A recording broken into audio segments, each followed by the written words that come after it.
Hello everyone, welcome back to the sessions on DBMS, Database Management Systems, and very good afternoon to each and everyone. So, first we will find out, so what is an objective of this today's session is, so we will learn about the different rules of databases designs. Okay. So, before I am starting with the today's session, let me quickly revise what you have learned in a previous session. So, in previous session you have learned about different kind of tier architectures. I mean to say, in yesterday's session I was explained you about DBMS architectures, which is of 1-tier architecture, 2-tier architecture and a 3-tier architecture. So, in that 1-tier architecture consists of 3 layers. One layer is presentation layer, a data layer and a business layer. Business layer, sometime you can also call it as application layer. All these 3 will be integrated only on a single machine, then we usually call it as a single tier architecture. So, whereas a 2-tier architecture is an architecture which divide the 3 layers into 3 different levels. I mean to say that whenever you talk about a 2-tier architecture, a particular example you can take it as a Bluetooth, a share it, all these examples or comes under 2-tier architecture, in which the presentation layer will be resides on a client machine and data layer either it is on a client machine or else on a server machine. If this data layer is presented on a server machine, then we usually call it as a fat server and thin client. As usually, if data layer is presented on a client machine, then we usually call it as fat client and thin server. So, these are the two, this can be considered as a 2-tier architecture. When it comes to 3-tier architecture, this 3-tier architecture will divide these 3 layers into 3 different parts. Presentation layer will be resides on the client machine, a user will be interacted with this, and your application layer will be resides on application server, data layer will be resides on a data layer, I mean to say database server, where this data layer is capable to interact with different kind of databases. So, hope you understand the yesterday's session. Then today we are learning one more important topic of your DBMS, that will be the different levels or the different rules of DBMS. Right. Let me show you what is the things we can cover today is the different rules is in a DBMS. Okay. So, what are the different rules? Now, first let me quickly revise what is actually the importance of this particular rules. Mean to say, if I am following this particular rules in the designing of a databases, right, as I told you, as I explained you where you supposed to use a DBMS, I mean to say where you have to use a DBMS products, where you supposed to not to use it. If there is a chance that, for example, first I am explaining you, is there no necessary to use a DBMS, in the sense, for example, whenever you have an examples like burning a CD or DVD drives, in that you don't require anything. Whenever a file which is of very small length, then there is no need of DBMS.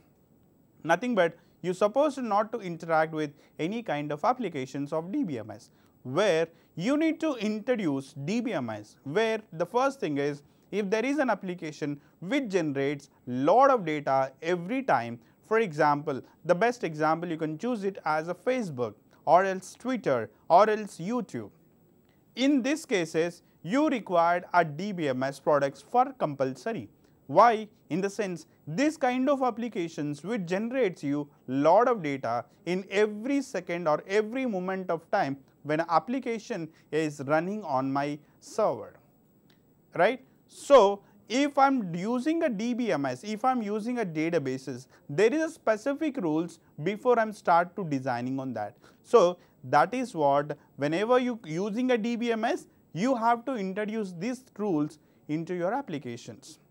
Hope you understand the day before day session, I was explaining you about ER diagrams. Now, with that ER diagrams, how do you convert that ER diagram in terminology of DBMS things?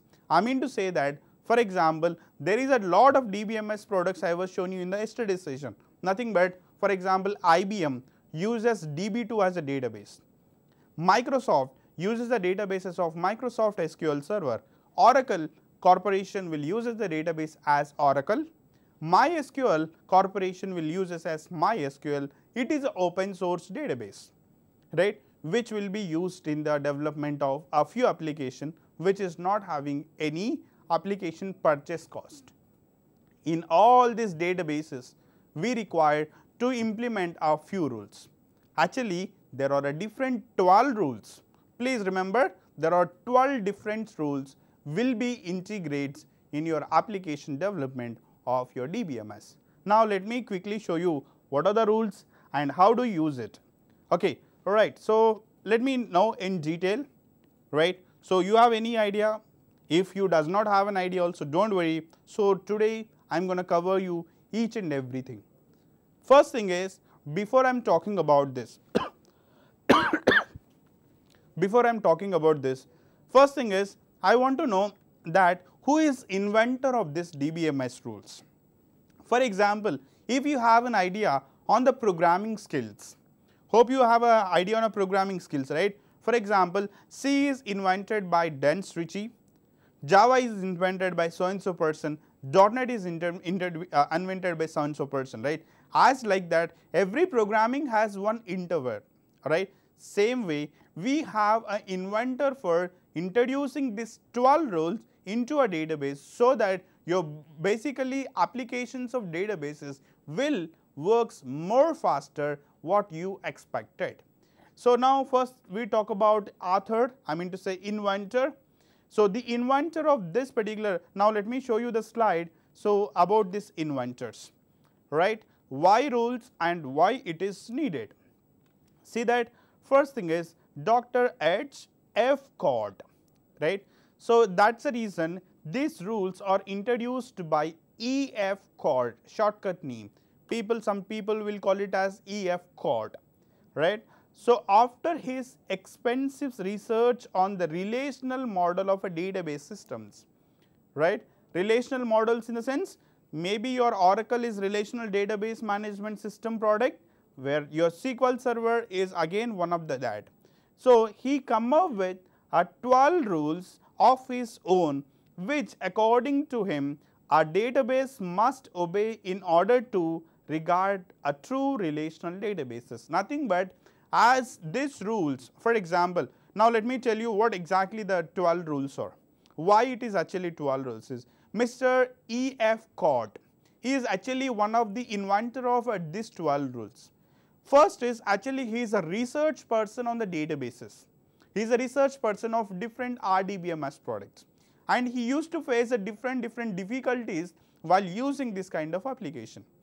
So, whenever if I am calling as one database as relational databases, nothing but the relational database has to satisfy these 12 rules. If the 12 rules are satisfied, who is defined by E. F. Codd, then that particular database I can call it as relational database. All right. So, now let me show you the second point here. These rules can be applied on any database systems that manage, stores the data using only one relational capabilities. This is the foundation rule which act as the base for all other rules. First major thing is, what is the first major thing I can talk about this relational database rules concept is, if I have a multiple entities which is define it on my databases, take it as this entities as a tables. As I told you, there are different database objects will be presented in every object or every database you can call. Maybe a table, maybe a view, maybe a procedure, maybe a function. This all comes under different objects of a databases. Now, let me talk about only one object in which a table or format. So, whenever I want to make a database as a relational database, first thing is I could have a relation between a multiple tables which is defining on my database. What is the use if I am defining the relation between multiple tables? So, he is also given you that sentence. He is given you sentence that if I have a relational databases, my works will becomes very simple, so that I can integrate the data into a different columns, so that whenever it is required I can call them. Indirectly or directly, what is trying to tell you is, I have a data which is presented on multiple tables. I can get the data of a multiple tables which uses have a relational attribute, or which have a relational attribute in each and every table of your databases. So, that is what he is trying to talk about here. See that these rules can be applied on any database system which manage to store the data using any relational capabilities, does not matter what is that relation is.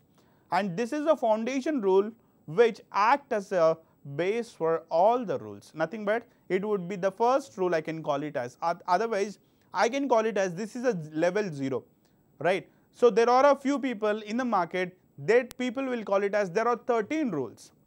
In 13 rules, this is a level 0 rule. If you consider 12 rules, this will not be a level 0, this would be the base one. Yes, please note it down because it is a very important factor in terminology of databases design. Who is invented the rules of a database? The person name called Dr. E.F. Codd. Alright, he is a research person on different databases. Yes, am I very clear on this? Alright, now let me talk about what are the rules. One by one we will finish it out so that we have a clear idea. First one, rule 1. It is rule 1, we usually call it as information rule. What is this information rule will do is, the data stored in databases, might be user data, sometimes it may be a metadata.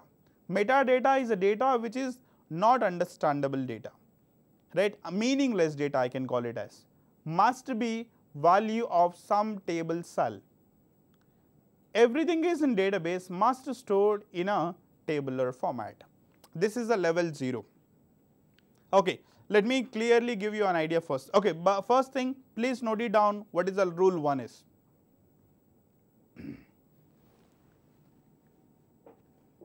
Please note it down everyone.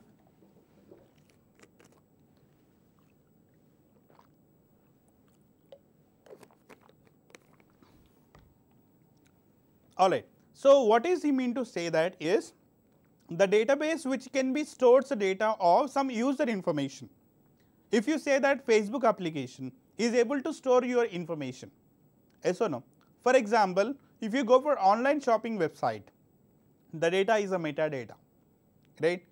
Anything it is a user data or anything it is metadata, the data has to be stored in particular tabular format.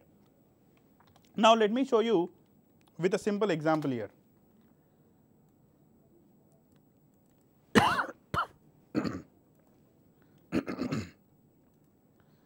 Okay, so let me have a simple tabular format. Alright. Next thing is, as I am a user, it may be sometimes user data or it's sometime a metadata.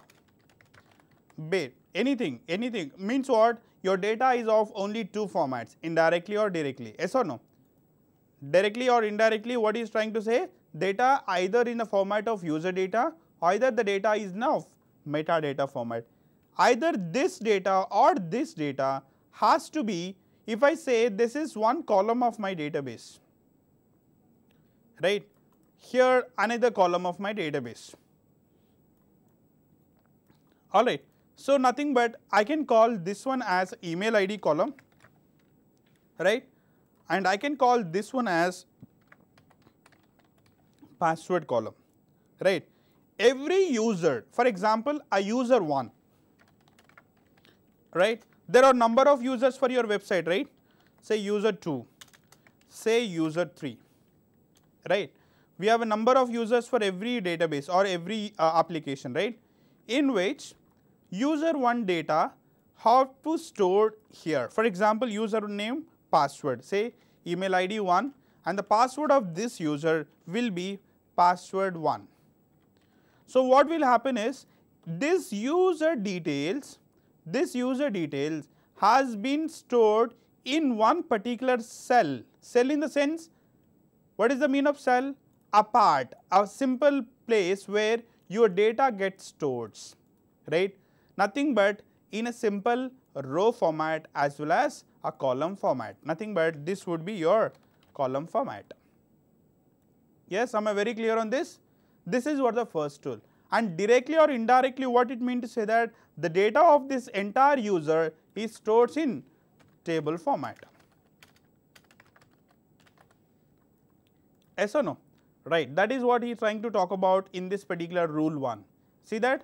The rule 1, what is that rule 1? The data stored in a database, either it can be a user data or it can be a metadata, anything is same, which has to be stored in one particular cell of your table.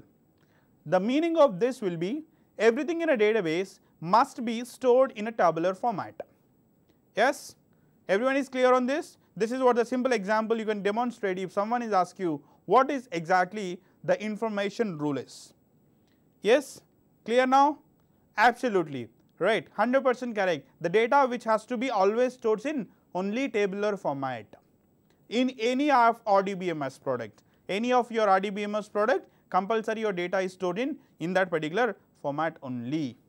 Yes, now let me take you to the second one, that is something called it as guaranteed access rule, right. Mean to say that this rule is related to accessing of your data, right. So now let us see quickly, just see here, every single data element or a value is guaranteed to be accessible logically, mean to say that which is a combination of table name, a primary key name and a attribute name, right.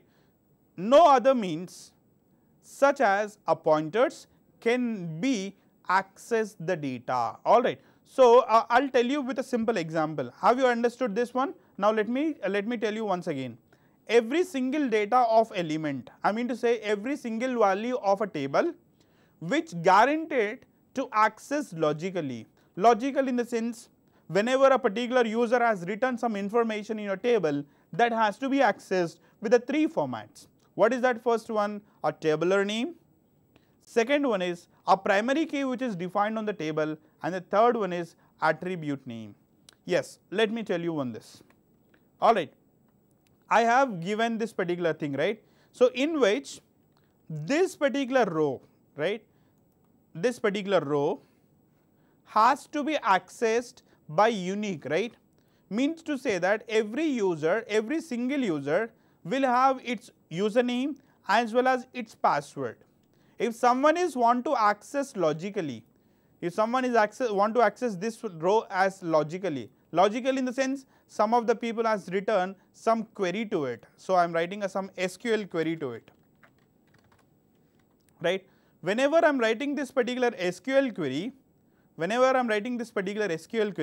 this particular row of a table has to be identified unique, so that I can able to get this row very easily without having any problem. Because of what? I do have my table name, first thing, right. Yes or no? I do have my column names. Column names you can call it as attributes, right. Remember yesterday we are talking about some attributes. Attributes in the sense the columns which is defined on your table. These are the 2 attributes of my table. So now I have a table name, I have an attribute name, and every row, individual row, there is a particular column will be defined on your table. That column is a primary key column, right. Let me tell you what is this primary key column is. Primary key column is a column which have only unique values. There is no duplications will be there. I mean to say that, okay. So now let me show you with once again one more, I will take you one more file, so that I will just show you with that.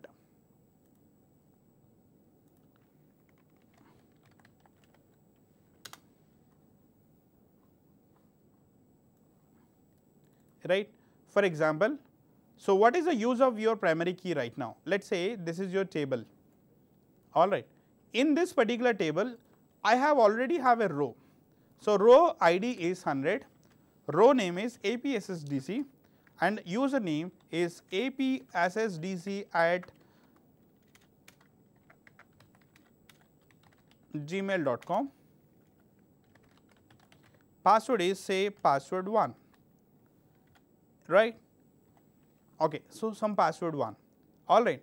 Now, I want to insert or I want to write one more row, say something say 101, it is APSSDC1, APSSDC1 at gmail.com, right.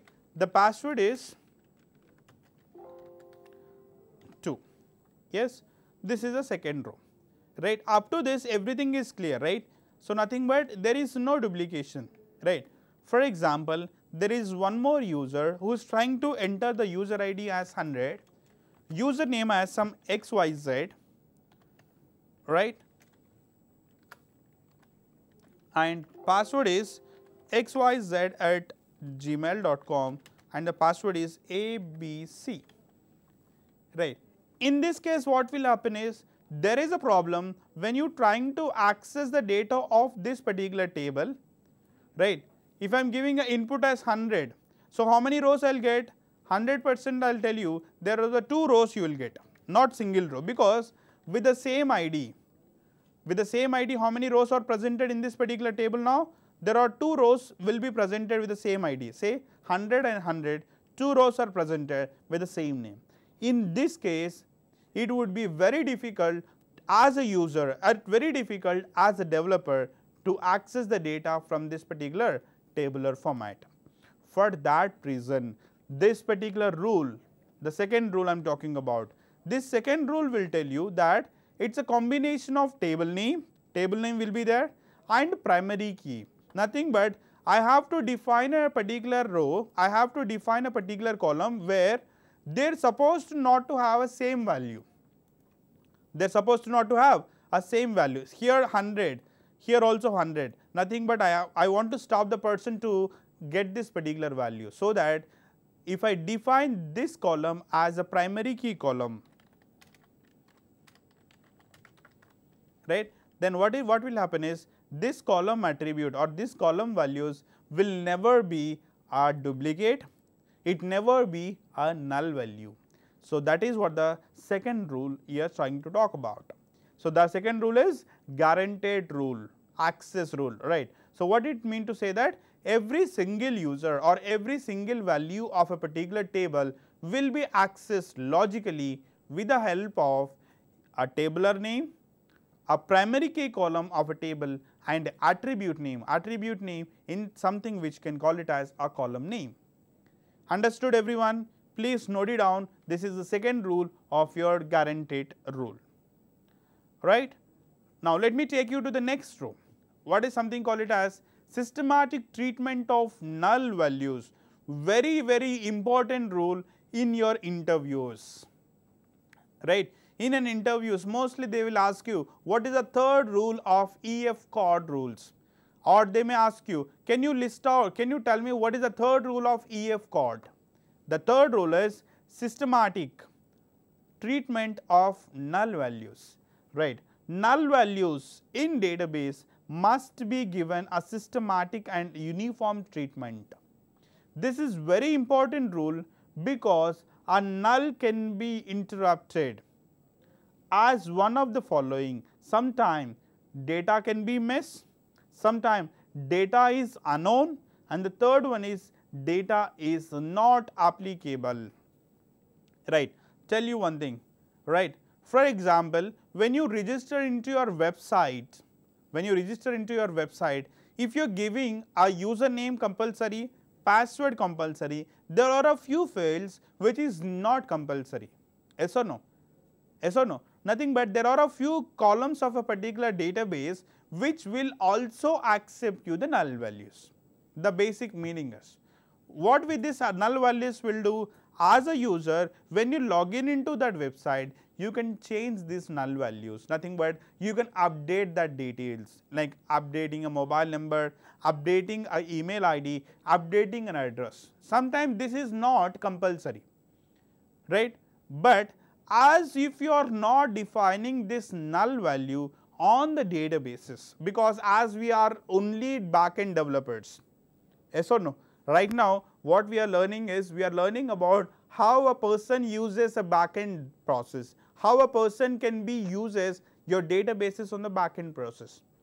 So please try to paste or try to have null values on a particular or appropriate attributes of your table.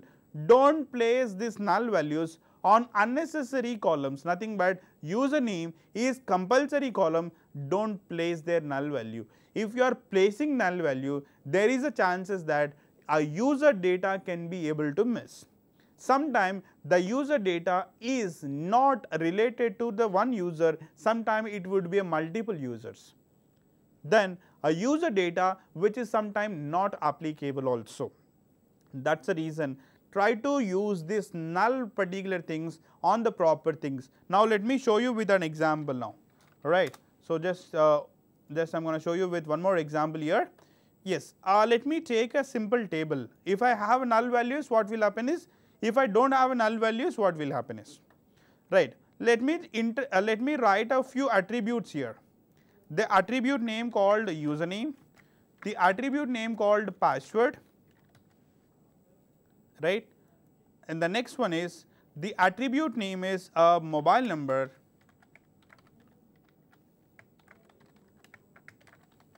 the attribute name called address. Yes, there are a few attributes. Indirectly what I mean to say that these are the few columns of my particular table, yes or no. Indirectly or directly what it suggests you that it is a username and it is a password and it is a mobile number and it is an address. Alright, all these particular 4 columns. Am I very clear now? For example, if you are not using null value properly, every user 1 is inserted null here, user 2 is also inserted null, here also user 1 is inserted null, and here also user 2 is also inserted null, right. So what it means, when it will be a problem? For example, I am a database designer, right. I want to access the data of this particular table, right. I want to access the data of this particular table. If the null values which is presented on the columns which has to be compulsory value, but what will happen now? The data which you have inserted, it is of null values, right. So if I am trying to get the data, what will happen is I will get some data which is of not understandable data. Sometimes it can be understand, sometimes it will not understand. Yes, then what will be the problem? The problem is sometimes you are, instead of updating the data for user 1, we will have update the data for user 2. What will happen now? Your data will be misplaced. And the second one is data is not relative, right, nothing but it is not have a proper thing, right, and then after that sometime this is data is sometime not related to the particular person, nothing but it is not applicable for all the places, right. These are the 3 chances we have. That is the reason whenever you are placing this null value on the mobile number column, then it will be not a problem, because after that a user has the username and a password. With the username and a password, a user can update the data of this particular null, right. Here also if you place the null, no problem at all. So that is the reason the 4th rule of EF code will be very much important rather than the first 2, third rule actually, rather than the first 2 rules, right. So alright, now let me tell you once again, the null values in a database must be given in a systematic and uniform treatment, nothing but you have to place in a proper way. If you are not placing in a proper way, then it causes a few difficulties. What is the difficulties? The difficulty is whenever you are accessing the data from a database table, sometimes your data will be misplaced, sometimes it can be misses, or I mean to say sometimes your data, instead of user 1 you are able to get the data of a second user. Alright. So, nothing but the data is not related to the particular user, nothing but the data is not applicable, nothing but if you are designing your table, it's just a waste of matter. Yes or no? Correct. So, that is the reason whenever you are designing your database table, make sure that the data of a particular table has to be in proper way, nothing but you need to decide where you want to place the null values, where you need to place, where you are supposed to not to place a null value. Am I very clear? Very important thing. Please read this particular point again. I am just showing you on the screen again. Yes, please note it down if possible.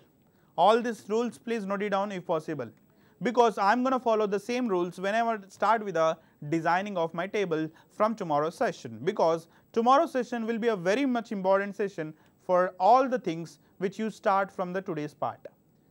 Yes, clear now? Nothing but what is the third rule? Systematic treatment of our null values. And the third one is, fourth one I am talking about right now. Fourth one is active online catalog, right. So, the structured description of an entire database must be stored in an online catalog known as a data dictionary, which can be accessed by authorized users, right. Users can use the query language, I mean to say SQL, to access the catalog which they have to access of database itself. Very important rule. Please note it down first. I will explain you what is this.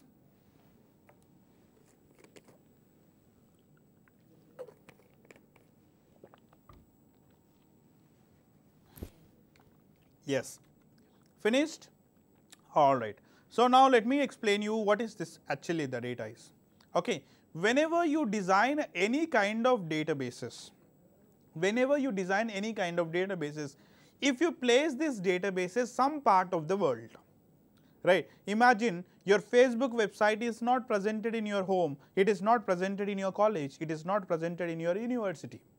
It is presented some part of the United States of America, yes or no, but as a user I can access from my home, alright, I can access from a mobile device. How does it is possible? It is possible with the fourth rule of EF code. So, what is he trying to tell you is, whenever authorized user is trying to log in into a particular website, that access only for that particular user, yes or no. For example, I am giving my username, I am giving my password into a Facebook application, then only I can access my data, yes or no. I can't access your data, right? Can I access your data? 100% not. Why? The data which has been designed only for me so that I can access it. Alright. So, how it is possible? Whenever I am doing any kind of online catalogs, online in the sense whenever you are doing some kind of login registration, uploading images, uploading videos, and all these things will comes in online catalogs. So, the dictionary for you will be defined, not for the other users. So, that whenever you are designing your website also, whenever you are designing your database also, that has to be follow a proper rule. That could be your catalog rule. That is something called it as active online catalog. That is the fourth rule of EF code. See that once again. The structure of description of entire database must be stored in an online catalog known as data dictionary, which can be accessed by only authorized users, so that users can able to write some queries such a way that that user data can be accessed. Sometimes not only single table, sometimes it can be of multiple tables.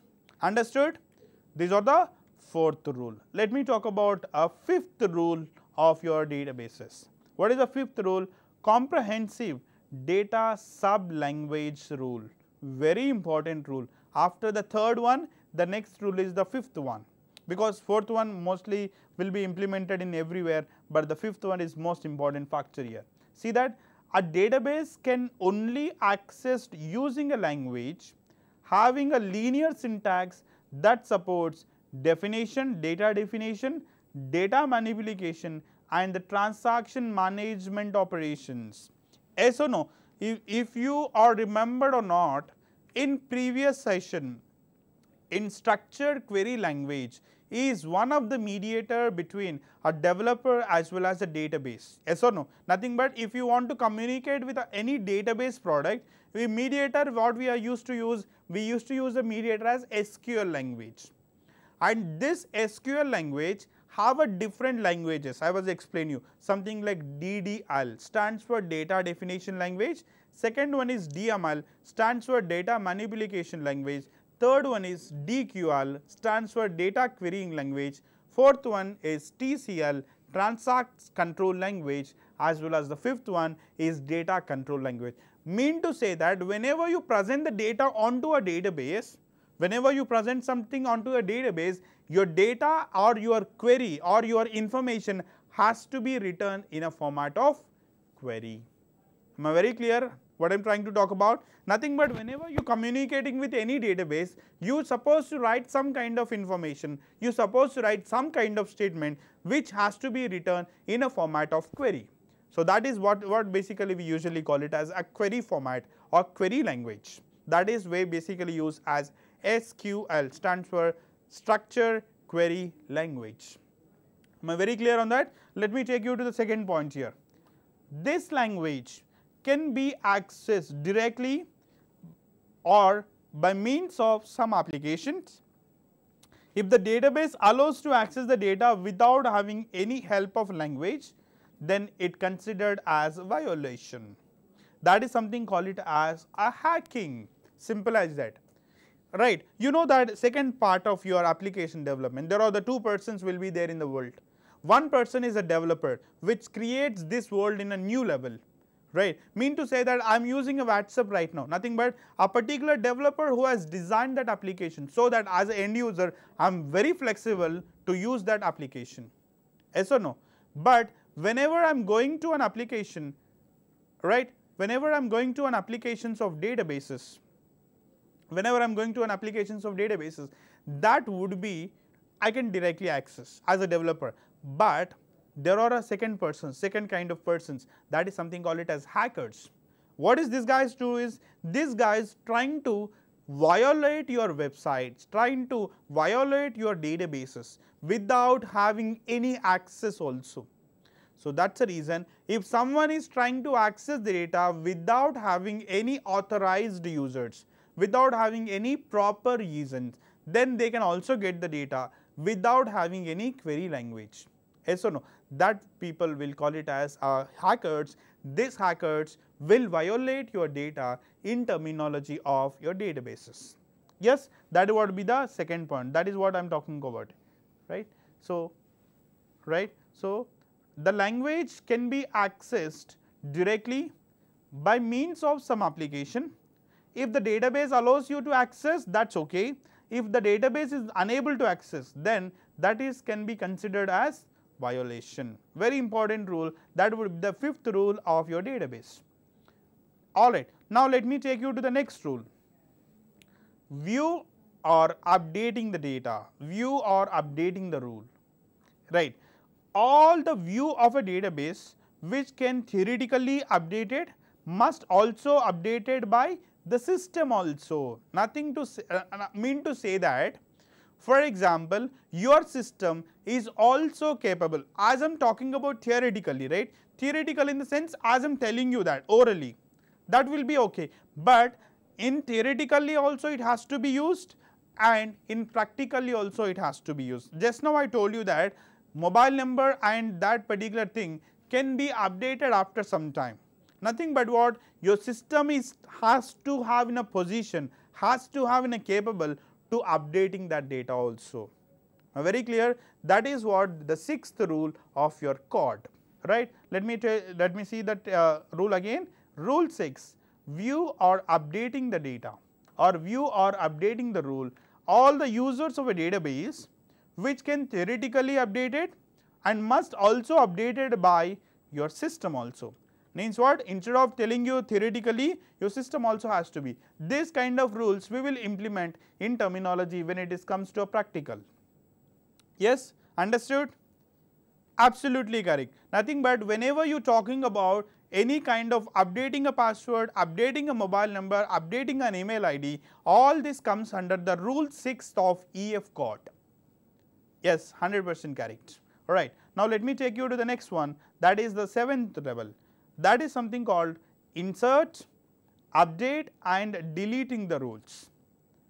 Alright. So nothing but a database must support high level insertion, updation as well as deletion, right, and followed by this must not to be limited as a single row, that is it must also support union, insertion and minus operation to yield the set of data records. Yes, I am telling you the points again. The first one is, what is trying to tell you is, for example, I am trying to design a website called hospital management system. In that hospital management system, our patients will get registered into my website. Yes or no? Nothing but my system has to be flexible, has to be very easy, user friendly to inserting our patients details into my website. Nothing but what it means to say that insertion has to be very flexible. Sometimes a user has given unknown information. At the time user want to delete his data.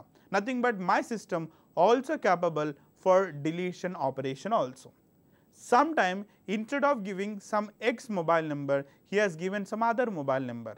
Now he has to be update his details. Nothing but my system has to be flexible to update the data also.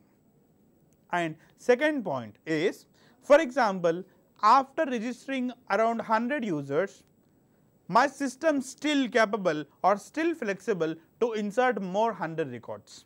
Yes or no? Nothing but I suppose not to restrict any user, or I suppose not to restrict my system to be insert only 100 records. It can be of not only 100, it can be of maybe thousands, maybe 10,000s, maybe a billion users. It's simple as that. In every website you can have a Google, you have a Gmail, you have a Facebook, you have a Twitter. Every day how many users are registering?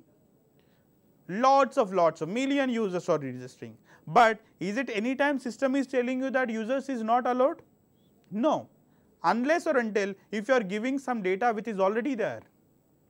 So that's the reason the system which is designed of application which is of more flexible to accept a billion, trillion or peta-billion users at a time into the system. That is what the 7th rule of Dr. E.F. Court. Yes, now let me show you once again the slide, right. Our database must support the high level insertion, updation and deletion, and it must be not limited to a single row, that is not to support a union, insertion and minus operations of data records. Alright, now let me take you to the next rule, rule number 8, that is something called data independence. So what is this data independence is? The data stored in a database must be independent of an application that can be accessed to a database. Yes, please note it down. Any changes in physical structure of database must not to have impact on how the data being accessed by external application. Very much important, very much important. Please note it down. These are very two important points. One thing is, data stored in a database must be independent of the application that accessed by your database. The second thing is, any changes you have done physically to a database that supposed not to impact on the data how the people are trying to access. Alright. So what is I mean to tell you here is, for example, as a developer, as a database designer, instead of having a 4 columns, tomorrow you are adding a 2 more columns extra, nothing but 6 columns you have added, in which you added 2 more columns extra, right. When you added 2 more columns extra into your database, when the external person is trying to access your database, it's supposed not to have impact on that. It's supposed not to have any impact on the other person. Even though your changes physically in your database, logically it's supposed not to affect. That what it will tell you in rule number 8 of your DBMS. Yes? Alright. Now let me take you to the rule number 9. Alright. So the rule number 9 will tell you that the data independence, logical data independence. The data is in database must be independent of user's view. It is similar to rule number 8, but little more extension. Any changes in logical data must not to be affected on application. Just now I am talking about. For example, two tables are merged as one table splits into two different tables. There should be impact on the user's application. This is supposed to be not difficult rule to applicable. That is what just now in the previous rule also same, this rule also just extension to it. Yes, that is what is all about the different rules. Right now I was discussed the 9 rules of Dr. E.F. Codd. He is a research person on the different relational models of databases, right. So thank you so much for listening to my class. Have a great day. By the way, I am Anil Kumar, the trainer of APSSDC. Please do remember all these rules for tomorrow's session. There are the 3 more rules I am going to add for the tomorrow's session. Thank you so much.